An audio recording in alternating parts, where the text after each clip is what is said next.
আমার নাম মোহাম্মদ সম্রাট। সম্রাট, তো কতদিন ধরে এই দোকানদারি করেন? মোট 7-8 বছর ধরে। 7-8 বছর ধরে এখানেই? হ্যাঁ, এইখানে। তো আজকে কি হয়েছিল? আজকে দুই পার্টির সংঘর্ষের কারণে আমাদের দোকানে তো তেমন কোনো ঝামেলা ছিল না। আচ্ছা, অযথায় আর কোনো দোকানে অ্যাটাক না করে আমাদের দোকানটা টার্গেট করে ভাঙচুর করা হয়। আর কারোর দোকান, আশেপাশে কারোর দোকান কোনো কিছু ক্ষয়ক্ষতি হয় নাই, শুধু আমাদের দোকানটাই আমাদের টার্গেট করে আমাদের দোকান ভাঙচুর করে। আপনার দেশের বাড়ি কোথায়? আমাদের দেশের বাড়ি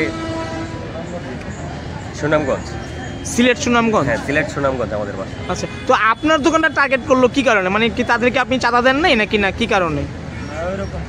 ওই রকম চাঁদা তো আমাদের কাছে কোনো কিছু চাওয়া হয় না বা কখনো দেই নাই।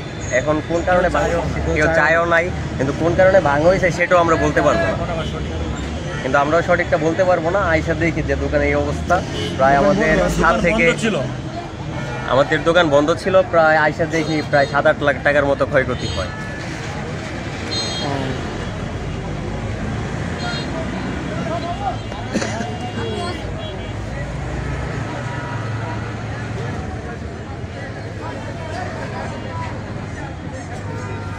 মানে তারা মানে মাল সামানে কি লুট করছে নাকি না পুরা ভাঙচুর করে তছনছ করছে? কোনটা করছে? আমাদের দোকানে প্রায় 7-8 লাখ টাকার মালামাল ছিল, ক্যাশ টাকা ছিল, কিন্তু এখন কিছুই নাই।